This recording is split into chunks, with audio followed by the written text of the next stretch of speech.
내 믿음이 온 세상에 전파하리라 하는 제목을 가지고 우리 잠깐 말씀 보겠습니다.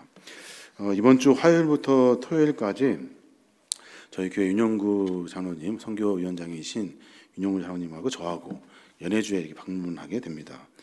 연해주에 저희가 오랫동안 많은 금액은 아닙니다만은 거기에서 함께 그 연해주 공동농장을 만드는 일들을 이렇게 오랫동안 해왔습니다. 이제 한 8년에서 10년쯤 된 것 같아요.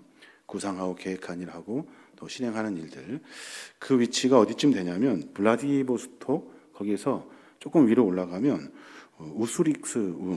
우수리스크 지역이 있어요. 우수리스크 지역. 그 지역에 뿌찔로프카라는 동네가 있습니다. 이름도 참 특이한데 뿌찔로프카. 여하튼 그 동네에 마을이 있어요. 거기에 러시아로부터 저희가 한 211만 평쯤 이렇게 땅을 임대를 받았습니다. 그래서 그 지역에 농사도 짓고 그리고 좀 더 발전되면 마을 공동체도 만들면서 농산물들을 가공하여 판매할 수 있는 그런 시설들을 갖추고 마을 공동체를 만들어 가려고 그렇게 진행하고 있습니다. 특별히 이 뿌칠로프카 지역은 그 우수리스크에서 한 20km 정도 떨어진 지역인데 우리나라하고 아주 밀접한 관련이 있습니다. 역사적으로 아주 깊은 인연이 있어요. 1928년 평양신학교를 졸업하셨던 규함 김학연 목사님이 계셔요. 김학연 목사님. 그분이 누구냐면 그 윤동주 시인 있죠. 시인 윤동주의 외숙부 되시는 분이셔요. 그분이 여기 뿌칠로프카 지역에 명동교회라는 교회를 신학교 졸업하시고 개척을 하십니다. 그리고 나서 그 교회가 뿌칠로프카 지역에 있는데 거기에 독립운동 하시는 분들 그리고 복음을 전하는 귀한 신학생들 이런 분들을 그곳에서 이렇게 키우게 돼요. 일제강점기 그때 그 간도 지역 그러니까 아까 우리가 사진을 봤습니다마는 이 북한 위쪽 지역 그 위쪽 지역의 간도 지역인데 그 위쪽 지역의 복음을 위해서 아주 거기에 중요한 교회이며 학교를 세우셨던 김학연 목사님 그 목사님이 계셨던 곳이 그 뿌칠로프카 지역이에요. 여하튼 그곳에서 우리의 민족의 지도자를 배출하고 학교에서 여러 선생님들을 이렇게 배출하게 됩니다. 그 지역이에요. 그 지역에 저희가 211만 평을 러시아로부터 재작년입니까? 작년인가 재작년에 저희가 임대를 받았어요. 50년, 그러니까 50년, 49년 정도 임대를 받았어요. 그래서 그 일들을 통해서 고려인들 있죠. 고려인들. 그 옛날에 일제시대 때 그 러시아로 이렇게 가서 러시아 저쪽 시베리아 저 근처에까지 가가지고 우리 민족, 우리 선조들이 그곳에서 정착하며 사는 그 고려인들 그리고 조선족들 이렇게 조선족들 그리고 탈북하셨던 탈북민들 그분들이 중국이나 러시아를 이렇게 막 흩어져서 굉장히 어려움을 겪고 있어요. 그래서 그 분들이 어쩌면 정착하여 마을 공동체를 세울 수 있도록 이 원대한 꿈을 가지고 이 일을 시작한 지 이제 한 10년 된 것 같아요. 저는 사실 이 사업에 처음부터 동참하진 않았습니다. 저희 교회가 아마도 한 1, 2년 지난 다음에 그때 제가 전주 안디옥교회 사역하면서 그때 북한 선교를 감당하고 있었던 우리 박진구 목사님이 저한테 소개를 해 주셨어요. 그때는 북한 선교 사역에 어떤 사역을 했냐면 그 햄버거를 만들어 가지고 북한에 보내는 그 햄버거 공장을 안디옥 교회가 만들어 가지고 그 비슷한 지역에 연변 그 지역에 만들어서 북한으로 이렇게 빵을 보내는 그런 사업을 한참 했었습니다. 근데 그 사업이 이렇게 다 이렇게 문을 닫았어요. 잘 안 됐어요, 사업이. 왜냐하면 그 지역에 빵을 옮기기도 어렵고 들어가기도 어렵고 들어간다고 해도 그게 고아원이나 이런 곳에 가야 되는데 다른 곳으로 이렇게 가게 됩니다. 군부대로 간다든지 이런 경우들이 왕왕 있었대요. 그런 연속성을 가지고 이렇게 잘 안 됐는데 그때 마침 이런 사업들이 있어서 저희가 같이 고민했던 그런 일들이 있어서 지금까지 오고 있습니다. 사실 저희 교회는 많은 일들은 하지 않았어요. 저희가 거기에 운영이사로 있는데 회비 정도 내는 거, 한 달에 2만 원씩 내는 거, 그 정도. 그리고 또 우리 장로님들이 이제서 이제 조금 조합원으로 가입하고 이런 일들 저희가 하게 되었는데 사실은 작년에 여러 일들을 준비해서 진행하려고 했습니다만은 그곳의 사역을 통해서 앞으로 통일을 좀 준비해야 될 것 같고요. 그리고 중국과 러시아에 흩어져 있었던 우리 민족들이 그 지역에 모여서 함께 정착민촌을 만들면 좋겠다 하는 그 계획을 가지고 지금까지 왔습니다. 지금 현재로는 땅을 임대받고 이제서 이제 농사를 지어보려고 시범 농장을 만들었어요. 저 충남에 홍성이라는 곳이 있죠. 거기에 또 이렇게 밭을 조금 구했습니다. 그래가지고 그 땅에서 키울 수 있는 작물이 뭘까 연구하면서 거기에 이제 시범적으로 또 키웠고 거기에 있는 데이터를 가지고 이렇게 우리가 가고 있는 그 연해주 그 땅에 이제 작물을 심고 그 일을 이제 하게 될 겁니다. 여러 단체가 참여하고 있어요. 뭐 오두막 공동체, 샬롬 공동체, 민들레 공동체 여러 NGO 단체들이 함께 참여하고 있고요. 교회들은 아마 한 40여 교회쯤 될 거예요. 다 합치면 한 70여 개의 교회와 단체들이 그 일들을 진행하고 있습니다. 참 어려운 일입니다. 그 일들을 이루어내면 통일도 이제 우리가 준비해야 되고 여러 일들을 하게 될 겁니다. 저희가 가서 이제 해야 될 일은 몇 가지가 있는데 그 중에 하나는 과연 이곳에서 복음을 전할 수 있겠는가 하는 것을 조금 같이 토론도 하고 이야기도 해보려고 합니다. 뭐 답은 명확합니다만은 혹시 다른 계획과 다른 의도를 가지고 이게 희석되지 않도록 복음을 전하는 일이 첫 번째 목적이죠. 거기에 마땅한가 그걸 좀 보고 또 하나는 우리 중고등부 아이들, 청년들 아이들이 민족 의식과 역사 교육을 할 수 있는 장이 필요해요. 우리 아이들이 사실 제가 아까도 저 오전에도 설교 드렸습니다. 말씀드렸습니다만은 아이들이 이 사상이 부자만 되면 끝이에요. 돈만 벌면 끝이라고요. 역사 의식이나 민족 의식이 전혀 없어요. 그런 것을 가리키고 배울 수 있는 장으로 좀 만들면 좋겠다. 저희가 여러 번 요구도 해서 지금 거기에 역사 교육 탐방 프로그램이 진행되고 있습니다. 백두산도 가고 그리고 독립운동했던 그 역사적인 탐방 지역을 둘러보면서 민족 의식을 키울 수 있도록 그렇게 진행하고 있습니다. 또 이 우리가 곧 통일을 이루어가며 그 통일을 위해서 계속 기도하고 있는데 이 통일을 이룰 수 있는 그 사람들이 북한 사람들이 바로 남한으로 넘어올 수 있는 것이 아니거든요. 사실 여러 이렇게 전문가들의 의견을 보면 그 땅이 흩어지게 되면 통일이 되게 되면 이 땅이 다 거기에 있는 주민들이 이렇게 흩어진대요. 그때 정착민, 전착마을을 구성해서 그곳에서 정착하여 살다가 통일을 이루었을 때 한민족이 될 수 있도록 이렇게 꿈을 가지고 기도하고 있습니다. 여러분도 목사님이 도대체 왜 가는지 모르실 것 같아서 제가 조금 설명을 해 드렸습니다. 우리의 궁극적인 목적은 복음을 위해서이고 우리가 해야 되는 일들은 다음 세대 아이들에게 하나님의 복음이 잘 전달되고 또 하나님의 사람으로 잘 키워갈 수 있도록 하는 것, 이것이 우리 어른들 세대들이 가져야 할 신앙의 자세입니다. 오늘 저는 로마서의 말씀을 가지고 함께 말씀을 나누려고 해요. 로마서를 보면 바울은 로마 교회에 대해서 참 애틋한 마음을 가지고 있습니다. 그 애틋함이 뭐냐면 복음에 대한 마음을 가졌어요. 복음으로 그 교회가 새로워졌으면 좋겠다 하는 마음으로 바울이 로마 교회에 있는 교회에게 로마서를 써냅니다. 이방인들에게 복음을 전하며 살았던 바울이 로마 그 땅 가운데 복음의 전초 기지가 되기를 원했던 것이 바울의 마음이에요. 저도 그렇고 우리 장로님들도 그렇고 거기에 모여서 함께 사역하고 있는 모두가 다 함께 기도하는 제목이 그거예요. 그곳이 복음의 전초 기지가 되었으면 좋겠다. 참 원대한 꿈이죠. 대단한 꿈입니다. 이 일을 조금씩 한 발짝 시작해 보려고 해요. 벌써 시작한 지가 이제 10여 년이 되었다고 말씀드렸잖아요. 그 기간 동안 수없이 많은 일들이 있었습니다. 근데 지금까지 하나님이 그 일을 잘 이루어 가셨어요. 여하튼 로마 교회를 향한 바울의 마음은 복음이에요. 복음. 로마서 1장 9절에 보면 그런 말씀이 있어요. 내가 그의 아들의 복음 안에서 내 심령으로 섬기는 하나님이 나의 증인이 되시거니와 항상 내 기도에 쉬지 않고 너희를 말하며 그래요. 그의 아들의 복음 안에서 내 심령이 섬기는 하나님, 그 섬기는 하나님의 증인이 되어지기를 원합니다. 그래서 나는 로마 교회를 위해서 쉬지 않고 기도하고 있습니다. 이 고백을 바울이 지금 1장에 하고 있는 거예요.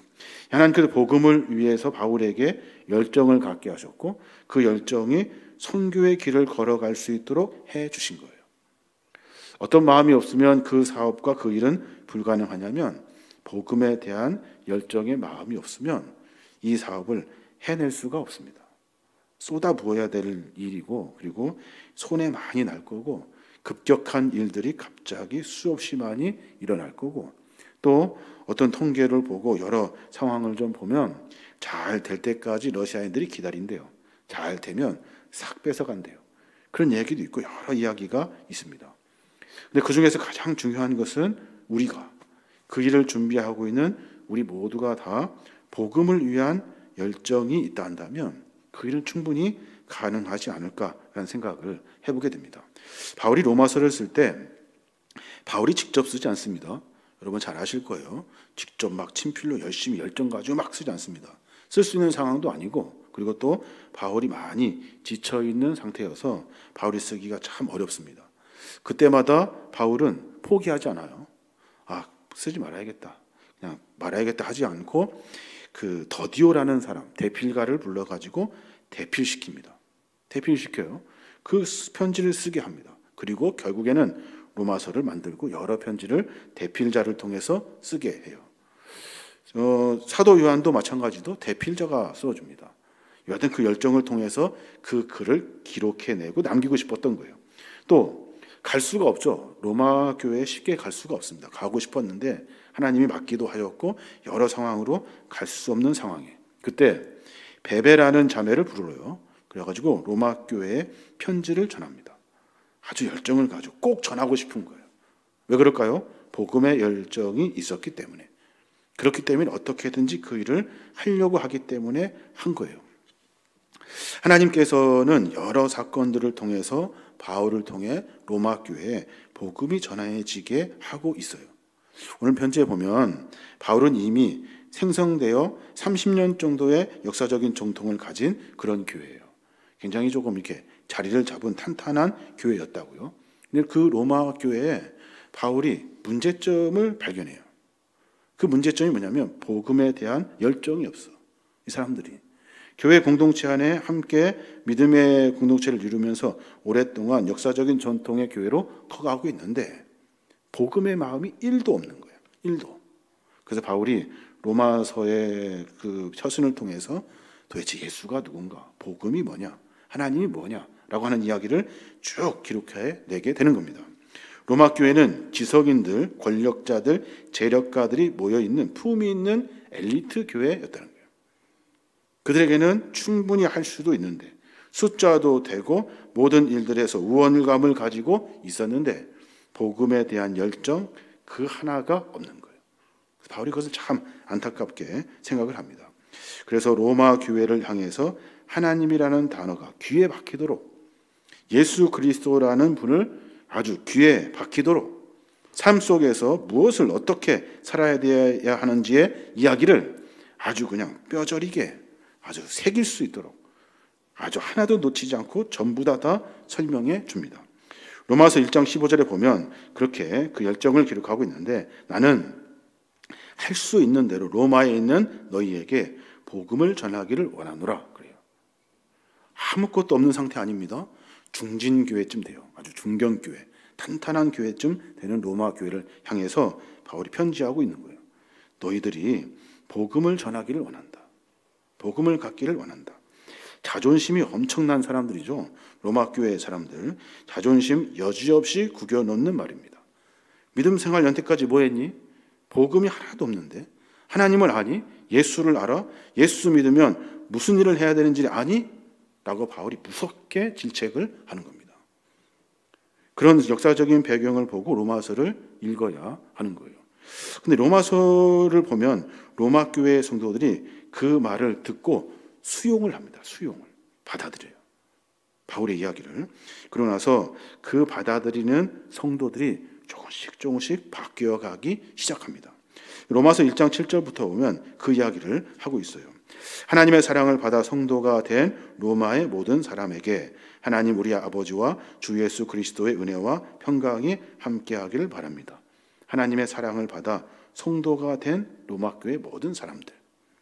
또 뒤에 보면 나는 무엇보다도 여러분의 믿음이 온 세상에 널리 알려지고 있기 때문에 예수 그리스도를 통해 하나님께 감사를 드립니다. 잘하고 있다는 거죠. 복음을 받아들이고 그 일들 속에서 하나님의 일들을 감당하고 있어요. 로마 교회에 편지를 한 번만 보냈을까요? 그렇지 않습니다. 역사적으로 보면 여러 차례 여러 교회에 여러 편지를 보냅니다. 그 중에 남아있는 책이 우리가 보고 있는 신약 성경의 일부분이에요. 여러 편지를 보고 듣고 그들이 깊이 마음에 새겨서 복음의 사람들로 바뀌어져 가고 있다는 거예요. 그러니까 계속 앞으로 예수 그리스도 안에서 온전한 옷을 입고 내 정욕을 위해서가 아니라 육신의 일을 위해서가 아니라 복음의 일을 전진하십시오 라고 이야기하고 있어요. 뒤쪽에 보면 로마서 13장 14절에 그 이야기를 말해요. 예수 그리스도로 옷 입고 정욕을 위해 육신의 일을 추구하지 마십시오. 한마디로 말해서 다시 돌아가지 마십시오 이 말이에요. 복음을 잘 전하고 있으니 복음을 듣고 잘 하고 있으니 되돌아가지 마십시오. 바울은 로마 교회에 긍정적이고 귀감이 되는 많은 부분들을 잘 알고 있습니다. 거기에 반대로 어둡고 부정적이고 청산해야 될 부분까지 정확히 알고 이야기하고 있는 거예요. 바울은 로마 교회 로마 성도들을 향해서 정확하게 지적하여 그 이들을 설명해내고 있는 거예요.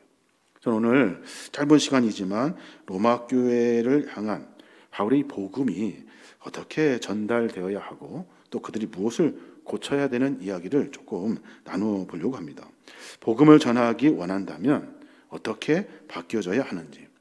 그 첫 번째가 뭐냐면 로마 교회는 서두에 말씀드린 것처럼 엘리트 의식을 가진 사람들이 모여 있다 그랬습니다. 그 엘리트 의식을 가진 사람들이 모인 교회일수록 문제가 뭐냐면 복음이 식어질 가능성이 있다는 거예요. 복음이 식어질 가능성이 있다. 뭔가 분주하게 많이 열심히 하는데 이 복음에 대한 열정이 없어요. 열정이. 여러분 우리도 한번 가만히 깊이 생각해 보셔야 돼요. 그런 교회 성도일수록 순수한 복음, 예수 그리스도, 십자가의 사랑, 몸을 던지는 헌신, 낮은 곳으로 내려가려고 하는 자기 희생, 이것이 메말라 버리게 됩니다. 그러면 그것은 교회입니까? 그건 교회 아닙니다. 단체입니다. 단체. 어떤 자기의 욕망과 욕심을 채우려고 하는 단체예요. 단체. 교회는 복음이 있어야 돼요. 복음이. 한 걸음 더 나아가서 교회 안에는 영적으로 심각한 병을 앓고 있는 사람들이 누구냐면 초신자들이 아니라는 거예요. 초신자들이. 대부분 누굽니까? 오래 믿은 사람들. 오래된 사람들. 신앙 안에 살고 있는 사람들. 이런 사람들이 훨씬 더 영적으로 심각한 병을 앓고 있다는 거예요. 그게 뭐냐면 복음이 아니라 다른 것이 훨씬 중요하다고 생각하는 겁니다. 한번 가만히 잘 묵상하며 들어보시면 좋을 것 같아요. 로마 교회, 로마 성도들에게 그래서 어떤 현상이 일어나냐면 열정은 있습니다. 열심은 있습니다. 근데 행동으로 옮김이 없고요. 뜨거움이 있습니다. 근데 믿음의 감격은 없습니다. 그리고 또 삶 속에서 복음을 전하는 일이 없습니다. 공동체가 똘똘 뭉쳐지는데 더 이상 성장하지 못합니다. 그러면 에베소 교회처럼 첫사랑을 완전히 잃어버리는 냉랭한 교회가 돼버리고 마는 거예요. 바울은 그것을 지적해 놓고 있는 거예요. 그래서 로마서를 통해서 계속해서 복잡하고 어려운 이야기를 합니다. 십자가가 뭐냐? 의가 뭐냐? 그리고 예수 그리스도가 누구냐? 우리가 뭐 해야 되냐? 우리가 앞으로 복음을 전한 이 복음이 도대체 뭐냐? 하는 것들을 쭉 설명해내고 있는 겁니다. 또 하나는 뭐냐면 바울은 열매를 맺지 않고 있다는 것을 지적합니다. 열매가 뭘까요? 당연히 복음의 열매를 말합니다. 전도의 열매를 말해요. 로마서 1장 13절에 보면 형제 여러분, 내가 다른 이방인들 가운데서 좋은 결실을 얻은 것처럼 여러분 가운데서도 좋은 결실을 얻으려고 여러분에게 여러 번 가고자 했다는 것을 아시기 바랍니다. 그러나 지금까지 길이 막혀 뜻을 이루지 못했습니다. 그래요. 다른 이방인들 가운데 좋은 결실을 얻은 것처럼 여러분 안에서도 여러분에게서도 좋은 결실을 얻게 하려고 내가 가려고 했다는 거예요. 가서 말해주고 싶었다는 거예요. 무슨 말입니까? 열매를 맺지 못하고 있었던 거예요. 전도의 열매 그리고 복음의 열매를 맺지 못한 상태가 로마 교회의 상태였다는 겁니다. 저들은 자기 자신만 예수 잘 믿으면 됩니다. 그렇게 생각해요. 믿음 생활 잘 하면 된다고 착각합니다. 나만 거룩하게 성결하게 살면 된다. 나만 그렇게 살면 된다고 생각했다는 거예요. 복음의 열정, 이 열정이 다 식어져 버렸어요. 복음은 그래서 어느 순간 교회 안에서 사라져 버리게 됩니다. 그러니 교회가 하나님이 원하시는 교회가 교회로 성장할 수가 없는 거죠. 그래서 단체가 돼버리고 마는 겁니다. 이 편지는 로마 교회의 그 문제점들을 쭉 지적하면서 이야기하고 있어요. 너희 안에 전도의 열매, 복음의 열매가 없다 하는 거예요. 그러니까 식어버린 구원의 감격, 잃어버린 구원의 복음, 뭔가 열심히 하고 있는데 이것만 쏙 빼놓고 나머지 다 있다는 거예요. 바로 그거를 무섭게 질책하고 있습니다. 중요한 건 뭐냐면 그들이 복음을 듣고 새로워졌다는 거예요. 새로워졌다. 복음의 이야기를 듣고 우리 그렇게 해야 되겠다라고 하는 결심을 그들이 했다는 거예요. 이게 중요합니다. 그 결심이 없으면 우리는 열매도 없고 그 결심이 없으면 우리 안에 복음도 없고 그 열심이 없으면 우리가 도대체 모여서 뭐 하는 거야? 일반적인 단체가 돼버리고 만다는 거예요. 특히 오래된 교회일수록 중견 교회일수록 그런 교회들이 수없이 일어나게 된다. 세상에 많습니다. 그런데 그래서 그 교회들은 어떤 역할을 감당하지 못하더라는 거예요. 한번 가만히 생각해 봤으면 좋겠습니다. 우리 안에 조금 더 복음의 열정을 가져야 하는 겁니다. 저도 여러 번 말씀드렸습니다마는 복음을 전하는 일을 처음에는 참 열심히 했던 것 같아요. 근데 뭐 설교 준비하느냐고 복음 전하는 일이 식어져 버렸어요. 안 해도 되고 이게 훨씬 더 잘해야 될 것 같고 중요하다고 착각한다고요. 내가 복음을 전하는 일이 내 생활과 삶 속에서 일어나야 그게 진짜 성도죠. 성도는 하나님이 그래서 부르는 거예요. 너 목사 돼서 의시되라 라고 부르는 거 아니에요. 너 장로 돼가지고 교회 잘 섬겨라. 물론 이것도 중요하지만 복음을 전해라 이거예요. 권사도 안수집사도 마찬가지입니다. 달라진 첫 번째 역사적인 증거를 좀 찾아봤어요. 고민해 봤는데 보니까 그 카타콤이라는 공동체가 있습니다. 그 카타콤이라는 공동체. 그 갑바도니아에 가면 지하 동굴을 막 파가지고요. 거기에서 그 초대교회 성도들이 로마의 박해에 피해가지고 땅굴 속에 삽니다. 제가 터키에 있는 갑바도니아에 가봤어요. 가면 거기에 있는 그 땅속 지도가 복잡하기 이를 데가 없습니다. 복잡하기. 근데 그 카타콤이 어디서 시작된 줄 아십니까? 터키에 있는 그 갑바도니아에서 시작된 게 아니에요. 로마 교회에서부터 시작됩니다. 그들이 알고 복음을 전하기 시작합니다. 그랬더니 로마 병사들이 쫓아다니기 시작합니다. 쫓아다니니까 피해야 되죠. 숨어서 예배드리기 시작합니다. 숨어서 예배드리려고 하니까 한계가 있습니다. 그래서 땅속을 파고 들어간 거예요. 아까 봤던 지도, 그 지도는 로마에 있는 로마 카타콤 그 공동체의 지도예요. 지하 지도. 아주 복잡합니다. 들어가면 못 나옵니다.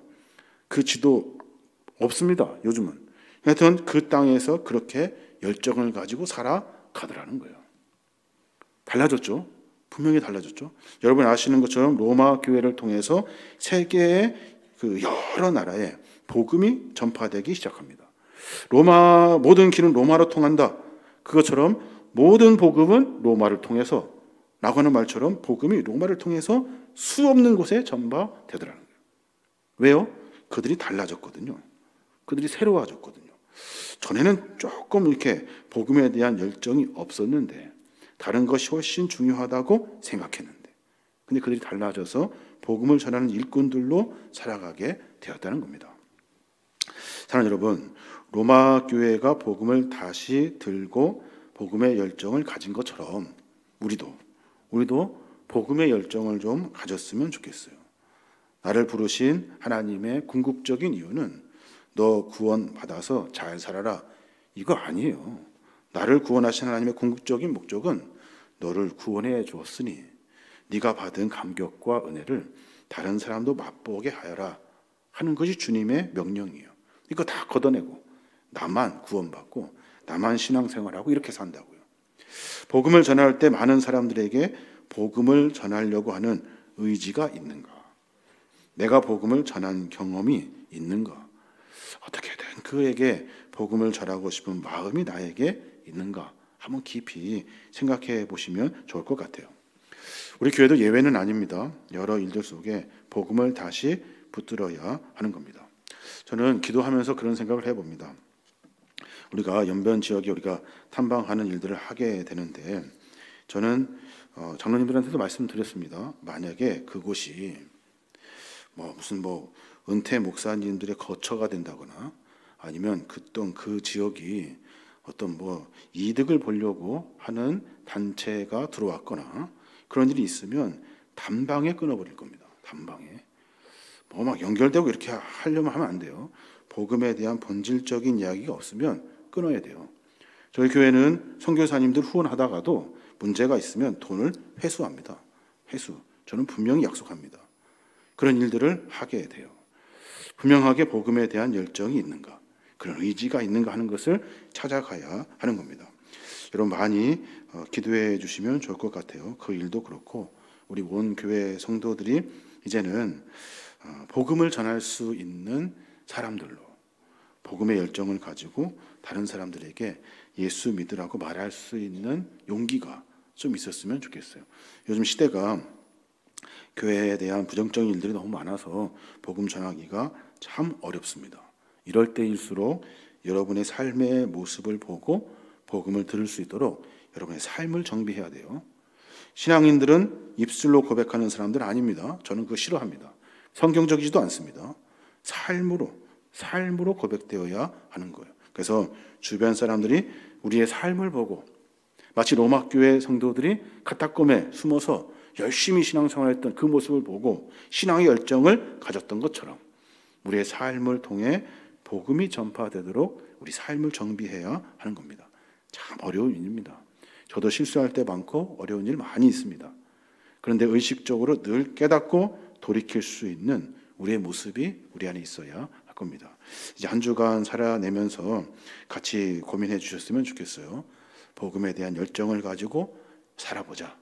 열심히 한번 예수 그리스도를 전하면 좋겠다라는 마음을 가지고 복음을 전하는 입술, 복음을 전할 수 있는 삶의 흔적, 이것을 소유하는 저 여러분이 되었으면 좋겠습니다. 이런 일들로 승리하시길 주님으로 축원합니다. 아멘.